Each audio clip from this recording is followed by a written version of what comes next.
Bismillah, Assalamualaikum warahmatullahi wabarakatuh. Ayah bunda yang semoga dirahmati Allah Subhanahu wa Ta'ala, memiliki anak yang soleh, yang patuh dan taat kepada kedua orang tuanya, tentu ini adalah dambaan bagi setiap orang tua. Namun ada juga yang kita temui orang tua yang merasa sedih karena memiliki anak yang tidak patuh dan taat kepada orang tuanya. Allah Subhanahu wa Ta'ala berfirman, Innama amwalukum wa auladukum fitnah, wallahu indahu ajrun azimah. Sesungguhnya hartamu dan anak-anakmu hanyalah fitnah atau cobaan bagimu, dan di sisi Allah lah pahala yang besar. Ayah bunda yang semoga dirahmati Allah Subhanahu wa Ta'ala, ayat ini menjelaskan sesungguhnya anak-anak menjadi kebanggaan kita hanyalah cobaan bagi orang tua. Apakah sebagai orang tua mengasuhnya dengan baik dan benar, serta mendidik mereka dengan agama yang lurus, dan di sisi Allah pahala yang besar bagi orang-orang beriman yang mendidik anaknya dengan benar. Jadi jika kita bicara tentang mendidik anak, orang tua harus sabar tentunya.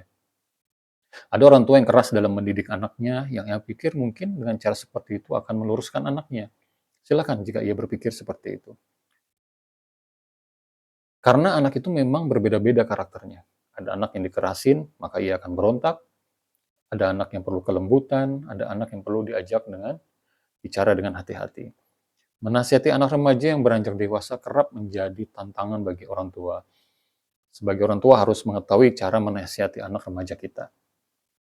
Terlebih remaja laki-laki yang merupakan tahun yang penuh dengan gejolaknya, sebagian besar dari perilaku mereka dikendalikan oleh perubahan hormonal dan neurobiologis yang terjadi selama masa remaja seiring dengan dimulainya masa pubertas pada anak-anak kita.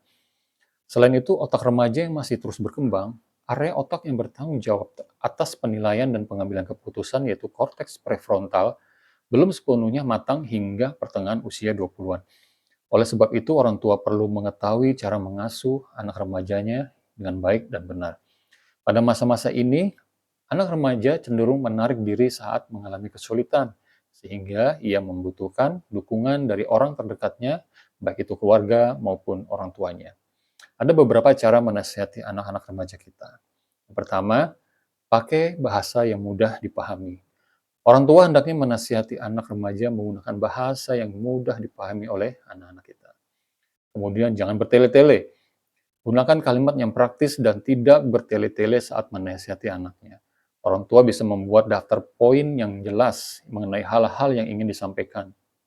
Selanjutnya, biarkan anak memahami dan merespon perkataan orang tua. Kemudian yang ketiga, jangan diceramahi panjang lebar. Orang tua tidak perlu menasihati anak remaja dengan menceramahinya panjang lebar. Cobalah dimulai dengan merangkul anak remaja kita melalui hobi atau aktivitas yang seru ya bersama anak-anak. Perumpamaan menceramahi anak remaja adalah berteriak dalam kehampaan. Tentunya ini tidak akan efektif. Sebaiknya orang tua mempelajari bagaimana cara membangun komunikasi efektif dengan anak, seperti membangun hubungan baik, menganggap anak sebagai teman, pemilihan waktu bicara, nada suara, dan menghindari kontak mata.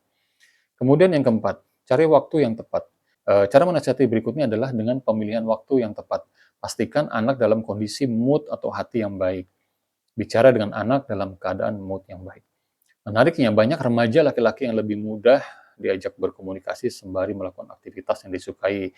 Misalnya orang tua bisa sambil berolahraga dengan anaknya, mungkin anaknya suka berolahraga, kemudian bisa sambil mengajaknya jalan-jalan, atau mungkin kuliner ya. Jadi orang tua bisa menasihati putranya di waktu-waktu tersebut agar lebih efektif. Yang kelima kemudian adalah validasi emosi anak. Sebelum menasihati, orang tua hendaknya empati dengan kondisi dan perasaan anak. Dengan membantu mereka memvalidasi emosinya, sehingga mereka merasa dipahami. Fokus pada validasi emosi anak, apa yang dirasakan anak, supaya anak merasa dia dipahami oleh orang tuanya, bukan hanya dituntut. Kemudian yang keenam, hindari kontak mata yang berlebih. Saat menasihati anak remaja, hindari untuk melakukan kontak mata yang berlebihan, meskipun kontak mata disarankan untuk komunikasi yang efektif. Namun hal ini tidak akan berlaku bagi anak remaja kita ya, bagi menghadapi anak remaja kita. Sebaliknya, kontak mata yang terlalu intens justru membuat anak-anak kita merasa terintimidasi. Jadi, jika kita bicara hubungan antara anak dengan orang tua, kita tahu kewajiban anak itu berbakti kepada orang tuanya. Tapi mungkin dulu ketika kita masih muda ya, remaja, Kita pun kadang nggak taat pada orang tua kita. Bagi orang tua yang saat ini mungkin memiliki anak yang nggak taat dan patuh, mungkin ini yang ujian Allah berikan kepada kita. Karena mungkin dulu kita juga pernah nggak taat, nggak patuh pada orang tuanya, sehingga itu akan membuat dia meminta maaf pada orang tuanya, berdoa agar diampuni dosa-dosanya.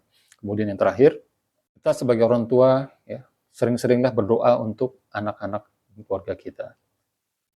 Ada doa yang diajarkan oleh Nabi Ibrahim alaihissalam, Robi habli minas solihin.